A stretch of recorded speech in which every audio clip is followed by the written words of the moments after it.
What's up? This is Technically Correct with Tyler Bischoff. On today's show, Carter Hart is a Golden Knight.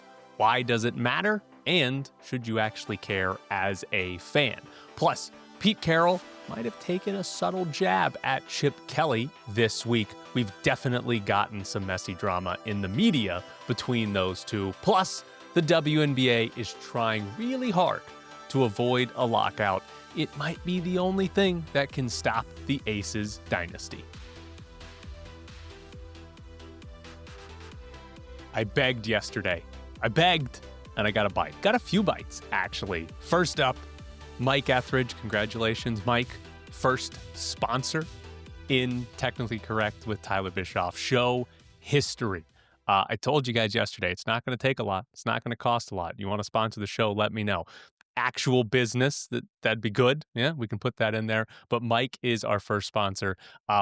He wanted me to let you guys know that he is the only Nevada and Tulane alum that's listening to the show. That's why you got to see those fun little logos there on the graphic. So thank you, Mike. I'm guessing the first episode wasn't that great since I talked about how bad Nevada's been at football for 4 years and that Tulane lost their head coach. They could still go to the playoff, though. So thank you, Mike. Let's get some sponsorships for this show. Not going to cost you a lot of money. And I'll stop begging. I know at least Sploosh complained about me begging for money to start. You can make it stop by sponsoring me. Here we go. The Golden Knights have Carter Hart. December 1st was the first day Carter Hart was eligible to be on an NHL roster, and the Golden Knights wasted no time. Carl Lindbaum sent down to the AHL, and Carter Hart was at practice. The backstory here, if you haven't been paying attention or didn't pay that much attention, Carter Hart was one of 5 hockey players that were on trial for sexual assault over the summer, dating back or stemming from an incident in 2018 where they were accused of sexually assaulting a woman in a hotel room. The 5 players were acquitted. They were found not guilty. There are a lot of details, public details about what happened that night. And even with the not guilty ruling, you're free to make your own judgment on how you support Carter Hart or how much you think the Golden Knights should support Carter Hart. It's a highly publicized sexual assault trial. Carter Hart was involved. He was acquitted. The NHL suspended him and other members, and December 1st is the end of that suspension. So he's eligible to play in the NHL. I do think it's an important note that the NHL deemed what Carter Hart did worthy of punishment. Even though he wasn't found guilty, the NHL still suspended him. I think that's an important note. But Carter Hart is a Golden Knight. Kevin Weeks reported that Hart's going to start Tuesday night's game against Chicago. Bruce Cassidy did not confirm that on Monday. He said he would confirm that or not confirm that, I guess, on Tuesday before the game. So we'll see. First part that I'm interested in, though. Now that Carter Hart is going to play in the NHL once again, how will Golden Knights fans react to his presence? We have seen plenty of visceral reactions online to the Golden Knights signing Carter Hart. Lots of Vegas Golden sex offender tweets. But we also did see fans in Tampa that had signs that said, believe survivors and acquitted doesn't equal innocence. That was a game Carter Hart wasn't even playing in, right? He had been signed, but wasn't even like on the roster. But that's mostly, if not entirely, from fans of other teams. How do Golden Knights fans react? Hart's first game is tonight in Las Vegas. Is there any sort of protest? Is there booing? Are there signs? There is usually a good away fan contingent for Golden Knights home games, so maybe we'll see something from them. But is there anything from Golden Knights fans? Because that reaction is going to be more important to the team than what Tampa fans think or the Vegas Golden sex offender tweets. We'll see the reaction on the road. The Golden Knights go on a road trip after this. They're in New Jersey. They play both New York teams, Philadelphia, and Columbus.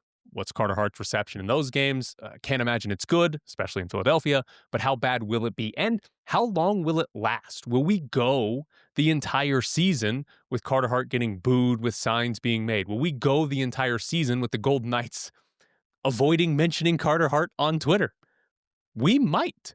But that's what I'm curious to see is sort of this fan reaction to what's been a delay in terms of the end of the trial, the NHL's decision on punishment, the Golden Knights signing him to a PTO, then signing him to a real contract, and now his eligibility to play. It's been kind of drawn out, so it hasn't been this one focused moment, but now we get a big focus moment where he's playing. He's going to be an active member on the ice, in theory, helping the team win. So I'm curious to see the fan reaction, but I have two separate thoughts for you. The first one is that it is entirely fair. As a Golden Knights fan, obviously as fans of other teams, we've already seen it, to be critical of this team for signing Carter Hart. And it's pretty easy to point out because of their own actions, right?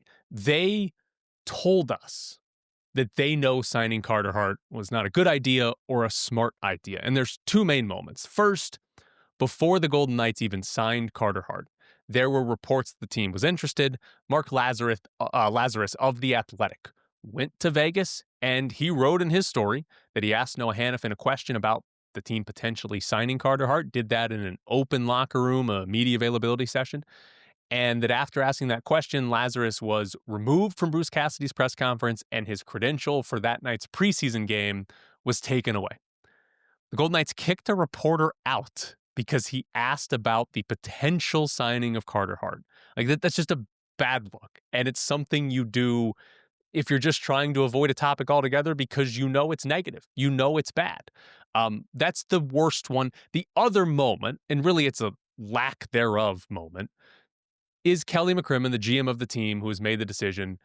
He hasn't really talked about it. He took two questions on the Golden Knights Insider show about it, but they were questions from a Golden Knights employee. McCrimmon spent more time talking about how there's only 2 nets on a hockey rink and not 3, so it's really hard for 3 goalies to get practice time in.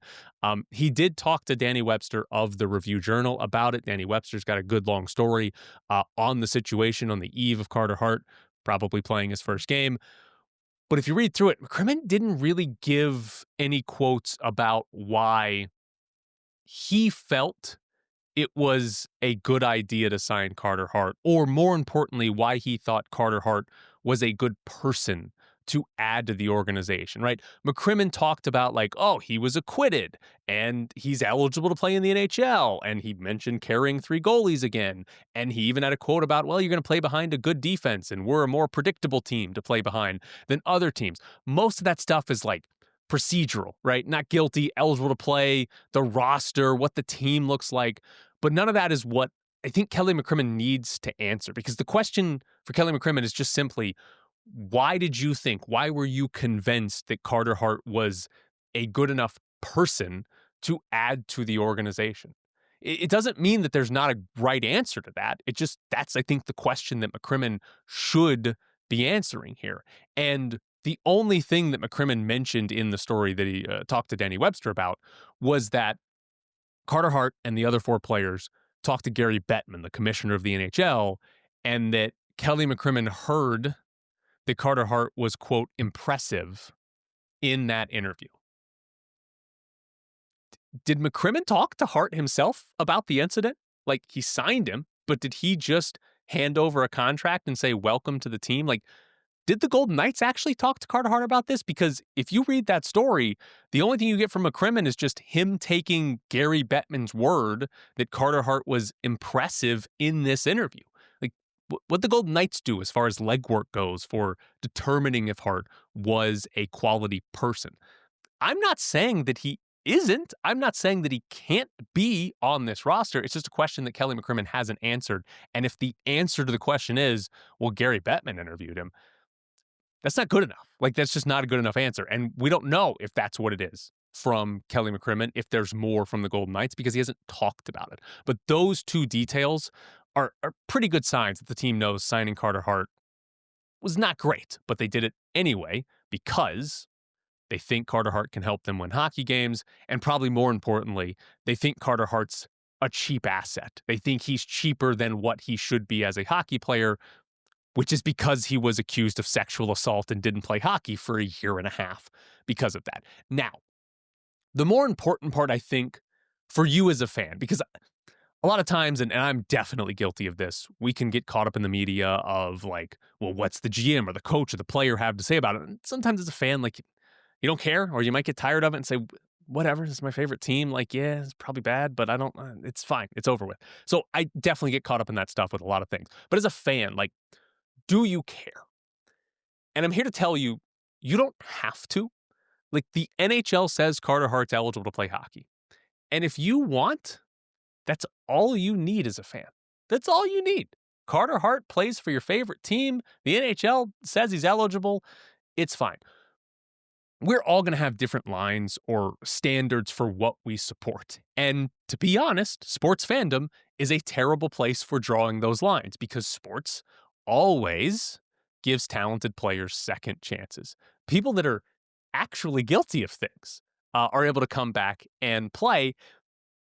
And we usually just ignore it and say, oh, yeah, he's a good wide receiver. No problem. Put him on the team. It's going to be fine. Like, that's what we do. For me personally, I'm an Arsenal fan. Arsenal had a player accused of rape playing for them up until this past season, right? His trial's not until next year, so guilty, not guilty, we don't know. But it was known that he was accused of rape, and he played for Arsenal for a few seasons with that accusation hanging out there. I didn't stop cheering for my favorite team because of that. I was at no point thrilled that he was still on the team, but I didn't give up my fandom. And sports, listen, it's bad about this. In theory, you should be giving up your fandom loyalty association to a group that supports somebody accused of rape or what Carter Hart did. Like, if you read what they did, even though they were found not guilty, you probably wouldn't want that person to be in your friend group or in your family. Like, that's the reality of it. But we don't do that in sports. We cheer for our favorite teams regardless of the quality of human that's on it. And I'm here to tell you, it's fine if you still cheer for the Golden Knights. You don't have to feel bad about cheering for it. You don't have to feel bad about cheering for Carter Hart. He's going to play goalie. If you're going to cheer for the team, you kind of have to cheer for Carter Hart. So you shouldn't feel bad about it. You don't have to give up your fandom. There's no reason to feel guilty about it. We're all going to have different standards. By the way, you can give up your fandom. You can say absolutely not. Tyler, you're ridiculous for even suggesting that this is okay. And that's fine because it probably should be that way. But it's sports, and this is what we do in sports. I'm not going to judge you.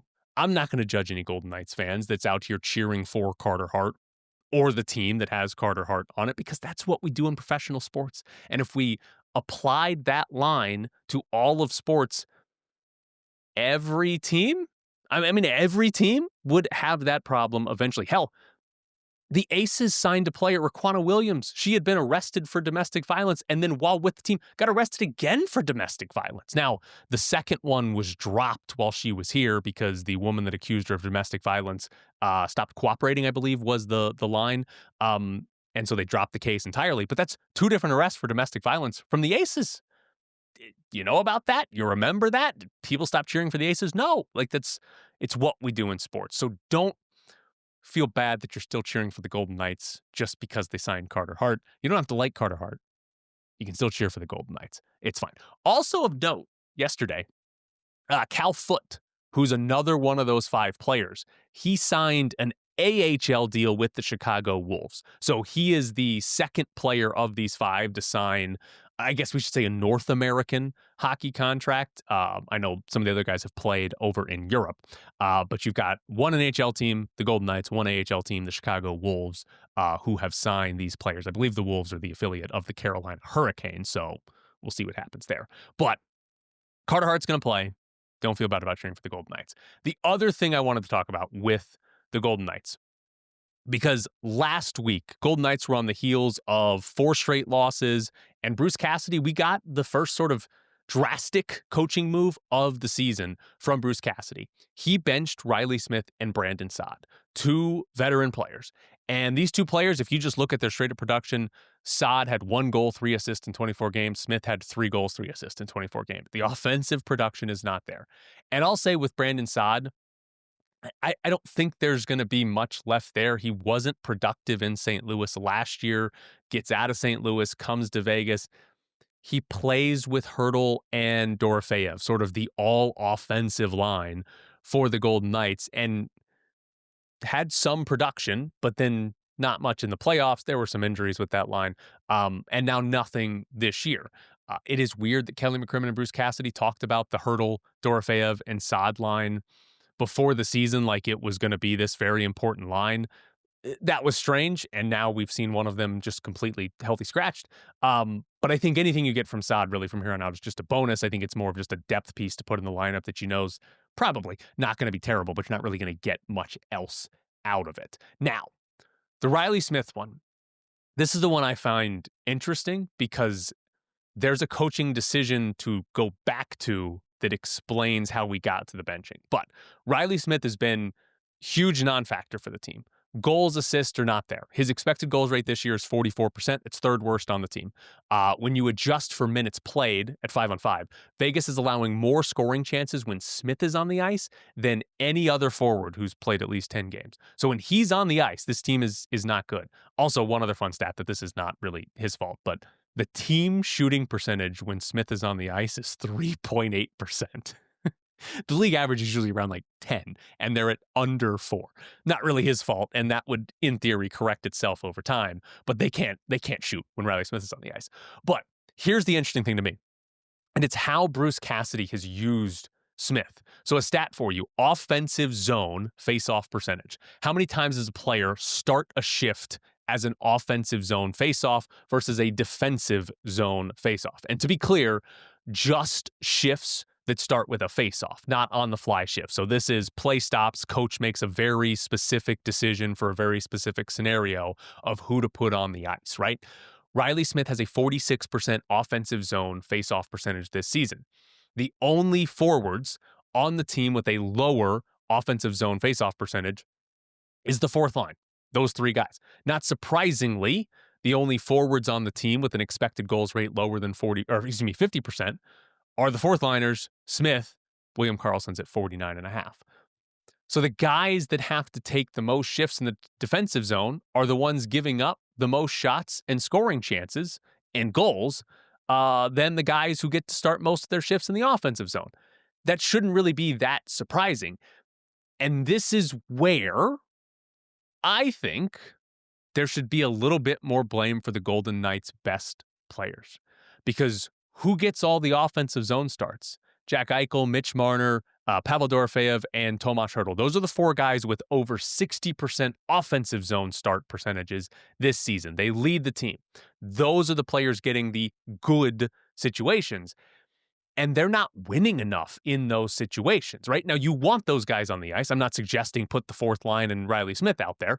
What I'm saying is those guys need to be better, take advantage more of those opportunities because they're getting the good situations. Smith, the fourth line, are getting the bad situations. So it's probably going to be bad when they're on the ice.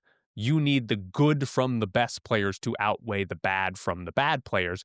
And so far, they haven't done it. They haven't done it at a high enough level. And the interesting thing to me, and this is where we go to coaching decision, Hurdle and Dorofeyev, those are 2 guys you probably want to limit their defensive exposure as much as possible. Hurdle's not going to move quick enough. Dorofeyev hasn't done much defensively in his career. He's a goal scorer. That's what he does. So you want them in offensive situations. But Eichel and Marner are supposed to be the 2 best two-way forwards. I guess Stone's in there too. 3 best two-way forwards on the team and in the entire league, right? They're up there.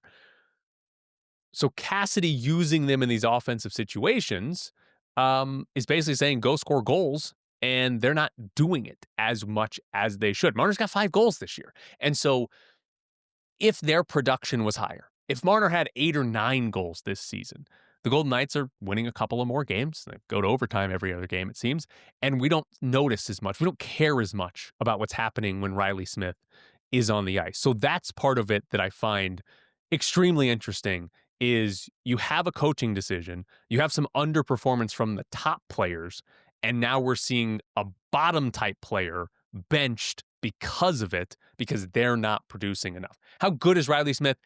There haven't been many Reilly Smith moments this year, right? So deserved as far as his play. He hasn't done much to overcome that, but that's part of it that I find really interesting with Cassidy's decision. By the way, they won the game after the benching, and this is an area where I don't think fans and media that we know a whole lot about, how much did that actually motivate the other players? Was it nothing? Was it significant? Was it just a little bit? Did they win just because they played San Jose and Nedeljkovic is always giving away goals? I don't know. But that could have been this sort of early season coaching tactic by Cassidy that motivated his team. We'll see what it looks like going forward, but Cassidy made a change. They won a game afterwards. So far, so good for Bruce Cassidy. And now it's time for Bischoff's Briefs. You can sponsor this too. This is not going to be expensive either. None of it's going to be expensive. Sponsor the show. I know you want to. Everybody wants you to. I got to make some money to do this show. So sponsor it. Bischoff's Briefs would love a great sponsor. It's a great name, well-named segment. So please sponsor Bischoff's Briefs. It'll be good for you. It'll be good for everybody involved. Now, Boise State will start Maddox Madsen at quarterback in the Mountain West title game. He has missed the last 3 games for Boise State. He got hurt in the game against Fresno State very early in that game. Boise State lost that game to Fresno State, then lost next week to San Diego State. They scored, I think it was a total of 14 points in those 2 games. They did win the next 2 games without him to get to the Mountain West Championship game, but he is back. He threw for 4 touchdowns against UNLV earlier this season in Boise State's big win over UNLV. And I think a fun stat for you is that Boise State has not lost a Mountain West game over the last 2 years when Madsen has started and finished the game. The only losses they have, period, to anybody are Oregon and Penn State last year, 2 playoff teams, Notre Dame this year, potential playoff team, and they got beat by USF to open the season. So not a playoff team, but a really good group of 5 team. I don't know if fully healthy is the right phrase to use, but UNLV is going to get a closer to full strength Boise State than what they've had their last 4 games. And again, he threw 4 touchdowns. They put up 50 plus points on UNLV. So UNLV could have taken any kind of break possible when it came to who they were playing at quarterback, but they will get Maddox Madsen. Another quarterback injury for you, Justin Herbert, who got hurt. He fractured his hand against the Raiders on Sunday. Ian Rappaport reported Herbert's planning to play. The Chargers play Monday night against the Eagles, and Rappaport said the plan is for Herbert to play. What's interesting is that when Rappaport gave that information on NFL Network, he said Herbert was undergoing surgery right now. I don't know how you know it went well and you're going to play when the surgery isn't over yet. Surgery's over by now, and the reports are it went fine, but they weren't even waiting to see how the surgery went. They were saying, good to go, he's going to play. Chargers are, by the way, fascinating spot because they're 8-4. They're in the playoffs as of now, and 8-4 is a great record. I bet 80-90% of teams that are 8-4 end up making the playoffs. But their schedule's brutal. They finished the year with Eagles, Chiefs, Cowboys, Texans, and Broncos. All of those teams are in a legitimate playoff race, right? Chiefs, Cowboys, Texans aren't currently in, but the Texans are only 1 game out. The Cowboys are I think it's a game and a half with the tie. Chiefs are 2 out, and are they still Super Bowl favorites close to it? That's a brutal schedule where you don't have an easy game anymore like they did against the Raiders where Herbert can break his hand and it's no problem because the Raiders aren't going to score points. There's no easy games left, so they look like a team, especially if Herbert is limited at all, that could go from 8-4 to missing the playoffs. I think that's who you circle as who could the Chiefs catch? Or maybe the Texans. Who could they catch? Maybe it's the Chargers if things start to fall apart here. In college football, we talked yesterday about a group of 5 teams that had good seasons losing their coaches. It happened again. James Madison, they're losing their coach. Bob Chesney's taken the UCLA job. James Madison is 11-1 this year. They're about to play for a conference championship. Could be in the playoffs with a win, by the way. And Chesney he's going to coach them in the title game. And if they make the playoffs, he's apparently going to coach them in the playoffs as well. But Chesney is leaving James Madison and going to UCLA. He was 20-5 at James Madison. He was at Holy Cross before that, went 44-21. He's got a fascinating coaching history because he's gone head coach at Division III to head coach at Division II to head coach at FCS to head coach at James Madison and now head coach to UCLA. He had been an assistant in the past, but he's just gone head coach to head coach to head coach to head coach at the next rung on the ladder over and over and over again. So we'll see. But what it means for the group of five, you've got North Texas, USF, Memphis, Tulane, and now James Madison have all lost their coaches to power conferences. Those are like throughout the year when we've talked about which group of five team is going to go to the playoffs. Those are like the five most talked about teams.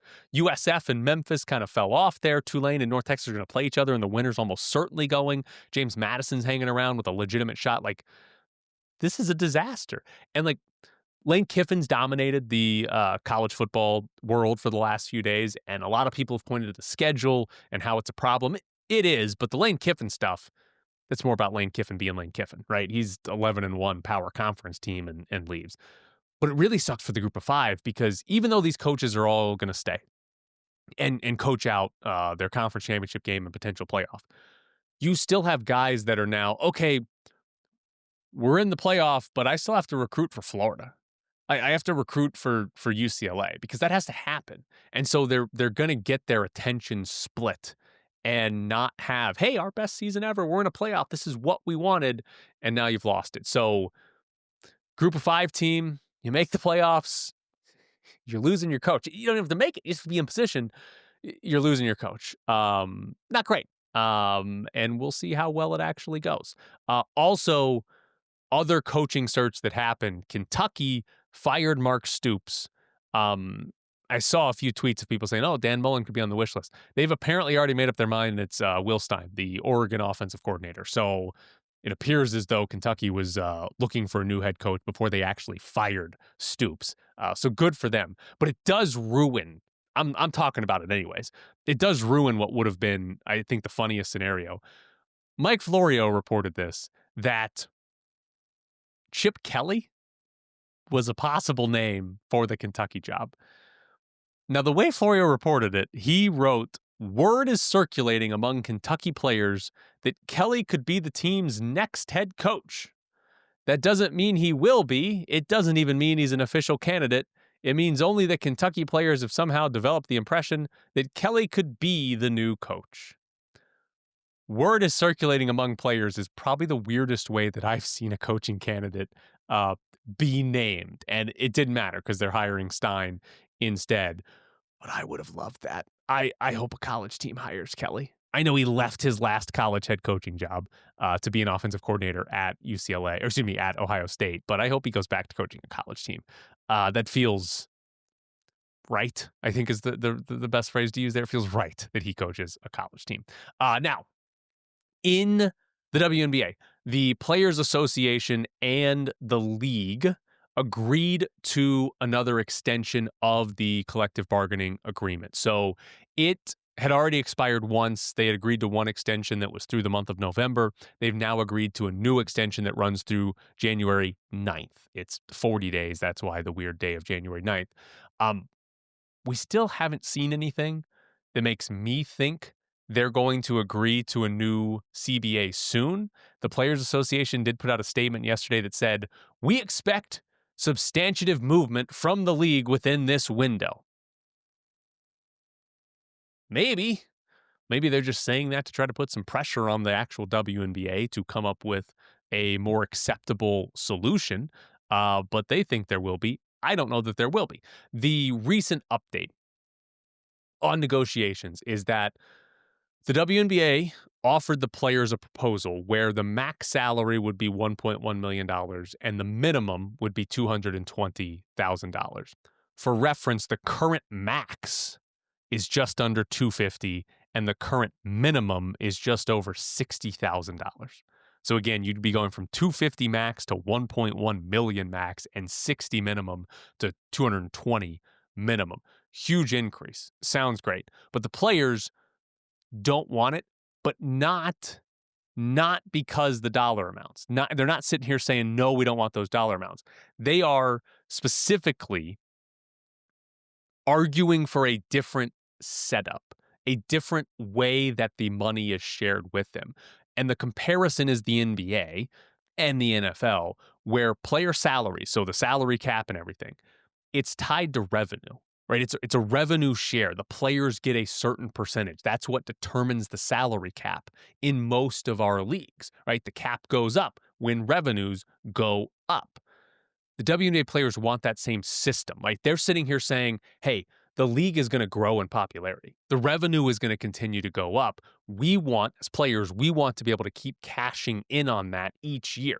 If revenue keeps rising, we want the max salary to keep going up. We want the minimum salary. We want the salary cap. We want all of that to keep rising if revenues keep rising, where the proposal the WNBA sent them would just lock them into this salary amount regardless of how well the league improved. And if the WNBA takes off, then the players are stuck with the same money while the owners take it all in. And I think it's exactly what the players should be trying to do, because like this is the moment. I'm not that old, so I don't know all the strikes or CBAs of the 70s or 80s, but like this is a perfect time as a player for there to be the end of a CBA, because the league has exploded. They've signed a new television deal that's massive. It dwarfs what they were getting. The league, in theory, should be bringing in a lot of money, a lot of revenue going forward. Caitlin Clark exists, right? This is when the players need to be like, yeah, we want that. Like, we want that the same way that the NBA gets it. We want the same percentage that they're doing, the same setup they're doing. That's what they should be asking for, right? Because if this takes off and the WNBA becomes, as popular as the NHL or something, or right behind it, then they're going to make a ton of money. And the players are the ones that are going to want a share, a normal share of that. So I think it's exactly what they should be asking for. If the owners don't agree to it, I don't know where we go. I don't know how we get to the start of the season, which is usually around May, without some sort of lockout. So we'll see. Maybe January 9th gets here and there's an agreement. We're good to go, or at least they're closer and you can see the finish line. And then January 9th to May is a lot easier to figure out. But as of now, it just, I don't know. We'll see how it goes. But as of now, it just doesn't seem like there's this obvious, oh yeah, they're clearly going to put this all together and have no actual problem. One last thing I wanted to get to here in Bischoff's briefs. New Mexico put out a statement about not making the Mountain West Championship game. Part of that statement, so I got a couple issues with it. Part of that statement said that they earned the chance to play in the Mountain West title game. Well, they finished 6-2, and so did UNLV and Boise State and San Diego State, right? Like 4 teams earned the chance with their record to play in the Mountain West title game. So just saying you earned it when 4 other teams did and you lost on a tiebreaker doesn't really mean anything. They all earned it. But the part that annoyed me the most, because they had it in their statement, and I saw a few New Mexico fans on Twitter who made the same argument, but they put it in there that New Mexico has won 6 games in a row. I don't understand how that's an argument that they should be in over UNLV or Boise State, because you play 8 Mountain West games. It does not matter if you start at 6-0 or if you finish 6-0. Where your 2 losses were at the beginning, at the end, doesn't matter. Go start with 3-0, then lose 2, then finish 3-0. It's completely irrelevant. It's a completely stupid point to be like, well, we won our last 6 games. You didn't win your last 6 games. That's not how we do it. That is not how we decide things at all, ever. No, it's not what we do. But that's somehow an argument that New Mexico was using. And here's the thing. New Mexico fans and administration and players and all that, and San Diego State should be mad. They missed the Mountain West Championship game on a weird tiebreaker on computer polls that, I love SP+, but most fans and players don't care. They don't even know what the hell KPI is. I don't know what Sports Source is. They should be mad. That is a dumb way to lose a Mountain West Championship appearance. A completely stupid way to do it, where we don't understand exactly how it's happening. They should be mad. Make better arguments. It'd be more fun. Make some more arguments that make a little bit of sense than just, we won 6 in a row to end the year. That's how you do it. And I lied. I got one more thing for Bischoff's briefs. Not related to local sports. This is just me digging into some drama here. Lane Kiffin takes the LSU job, and we have some more details thanks to Wilson Alexander of The Advocate in Baton Rouge on his contract. First off, Lane Kiffin, I believe he's tied now with Kirby Smart at Georgia as the highest paid coach in college football. But he also got two really funny clauses from LSU. First off, his contract with Ole Miss included bonuses for making the playoff, winning playoff games, winning the national championship. I believe it's up to $1 million in bonuses if he wins the national championship as the coach at Ole Miss. Well, he's not there anymore, so he can't get those bonuses. LSU is going to pay those. If Ole Miss wins the national championship, LSU has to pay Lane Kiffin $1 million. It's incredibly funny. I don't know how Lane Kiffin and his agent, Jimmy Sexton, even negotiated that, got LSU to agree to that, but that's incredible that they did. Also funny, Lane Kiffin's buyout is 80% of his salary, which is actually lower than most, but he doesn't have a mitigation clause. So most of these coaches' contracts, you have these big buyouts, but they include a clause that says if you take a new job, your salary at that job, whatever it is, will reduce the buyout we pay you. Lane Kiffin doesn't have that. So if he gets fired by LSU, takes a new job, he'll get the salary from the new job and 80% of his salary at LSU until the end of his contract. Lane Kiffin should get fired. I mean, the best case scenario is he gets fired at LSU, takes another head coaching job, collects 80% of his LSU salary in the new one. That's how he's going to get paid the most. That's more than just the 80% from LSU or 100% from LSU. He should get fired now. And finally, this one's a bit more rumor on Twitter.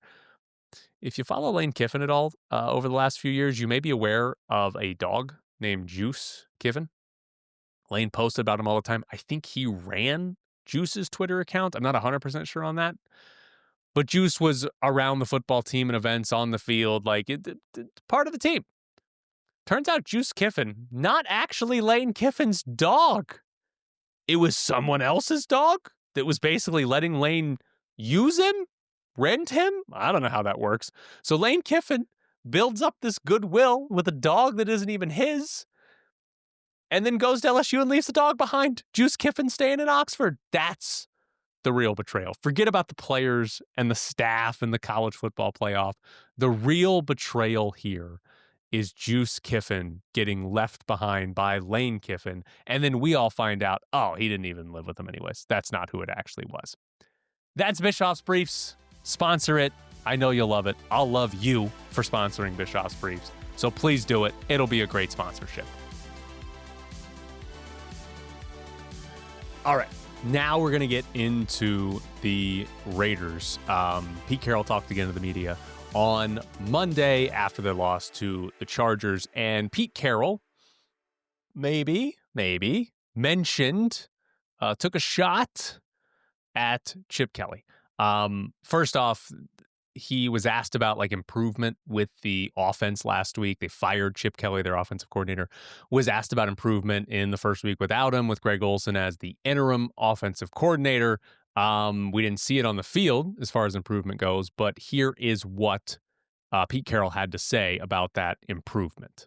It was drinking from the fire hose last week. I mean, it was as hard as it could get for those guys to get set up and get rolling. I hope that we'll make some good improvement here. The process during the week was much more like the one that we want. Communication for the players and to the coaches was good, and we'll see if we can't just build on that. So the key word for me right there is communication. That to me is the key word, because Pete Carroll and Chip Kelly didn't seem to be on the same page.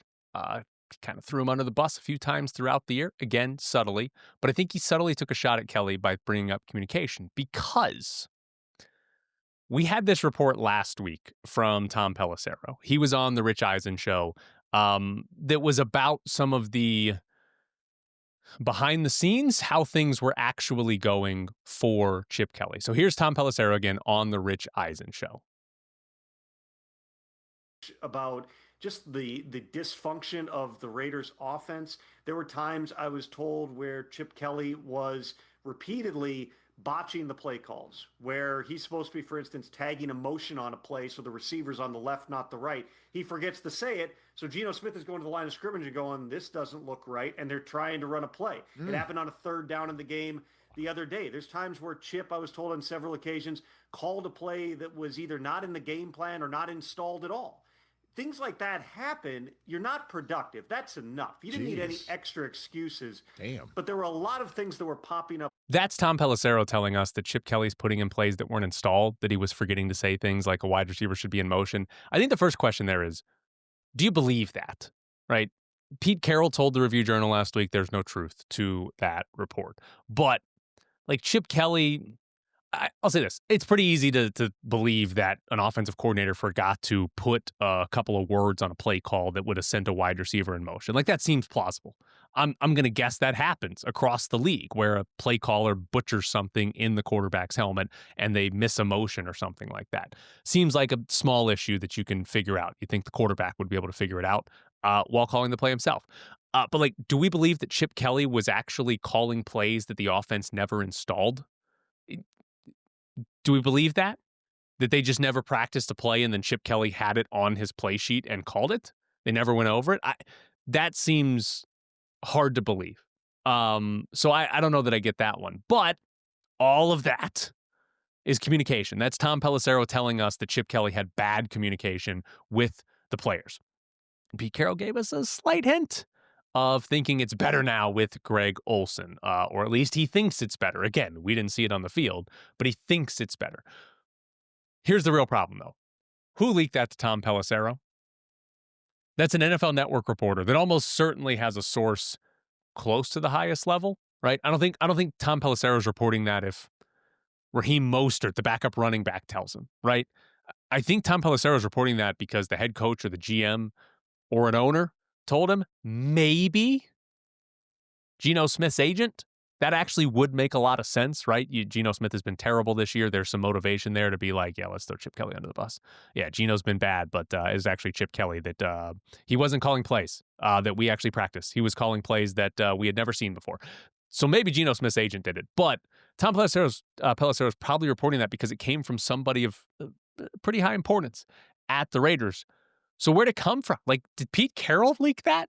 Is Brady leaking that? Spytech? Mark Davis? Like, someone in the organization wanted to make sure Chip Kelly took the blame on the way out. So somebody did. Somebody was like, yeah, we fired him. Let's make him look as bad as possible. I mean, Pete Carroll blamed him talking to the media. Again, pretty subtly, but he never really had complimentary things to say. Carroll never talked about it was being his fault. He just painted it as Chip Kelly's offense. So we'll see. Which means we've seen the Raiders have 3 notable people leave. One was Jacoby Myers, and nothing really happened there. Myers seems like too chill of a guy for anything to actually happen, for there to be any problems. But go back to the offseason.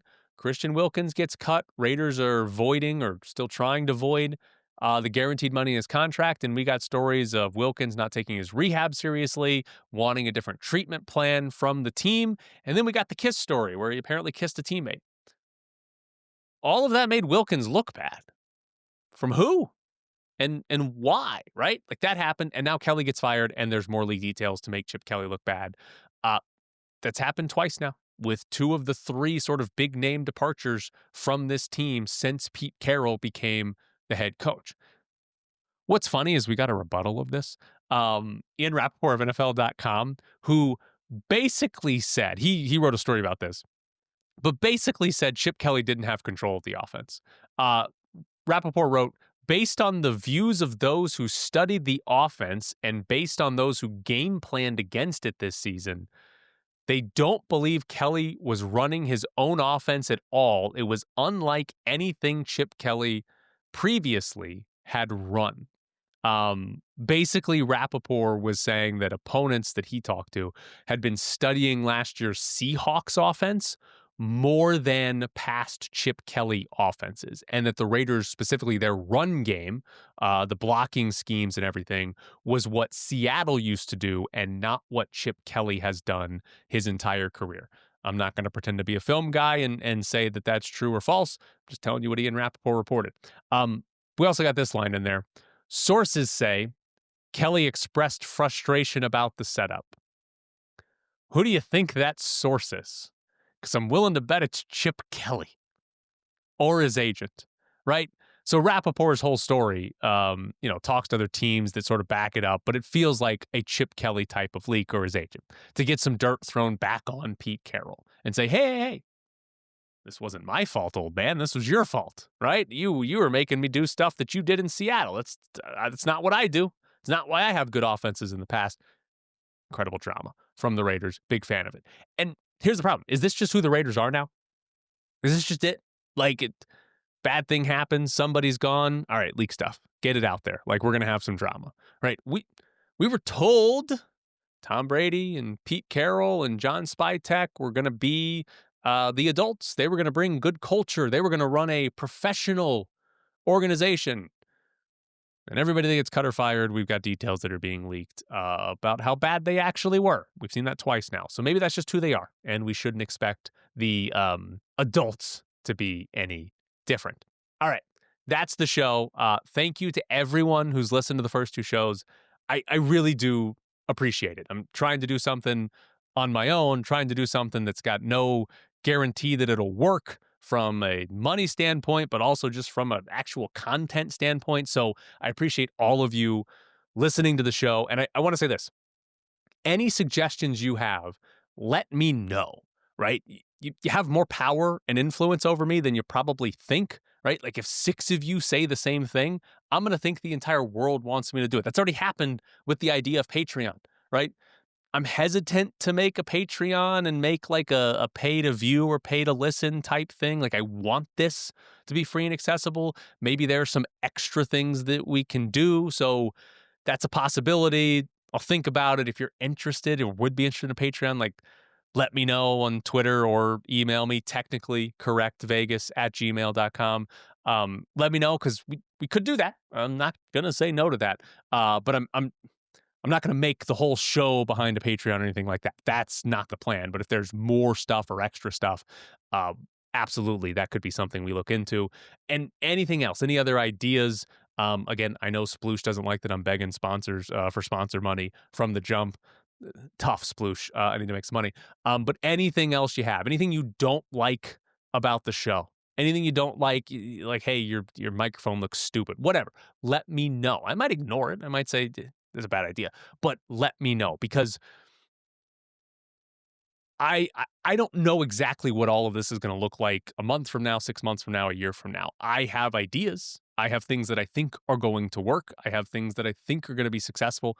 But in reality, it's got to be you. You're the one that's going to tell me what's good, right? Whether you physically tell me or it's just, hey, nobody watched that. Nobody listened to that. They loved that, though. They loved watching that. You guys are going to be the ones to tell me this. So we'll see. You tell me what it is. Whatever it is, I'm open to all suggestions. I'm open to listening to whatever you have to say. If a lot of you agree with Sploosh that I shouldn't be begging for money, tell me. I might stop doing it. Probably not because I need the money, but I might stop doing it. So yeah, please tell me. I'd say, Mike Etheridge, who sponsored the show. Thank you, Mike. He said he wanted more national content. So maybe I'll put some more of that into Bischoff's Briefs. If you hate that idea, tell me. Right? I want this to be a local show, but there are national stories that are interesting, and there are national stories that tie a little into local sports there. So tell me if you want me to have that, or if you're like, absolutely not, only about Las Vegas sports. So yeah, that's the show. Please let me know anything you think, any ideas you have, any questions you have. Absolutely let me know, because I want this to be successful, and for it to be successful, you guys have to like it. So tell me what you like. Tell me what you think will be good, and I'll think about doing it. You guys keep creating, by the way, keep creating more work for me. Keep giving me ideas, and then I got to go do extra things. But that's good. That's how we're trying to make this work over here. So yeah, that's it. That's it for the show today. I'm grateful for everybody who's listened to 2 episodes, especially if you listen this far into the episode. We'll be back tomorrow, probably after Carter Hart's debut for the Golden Knights.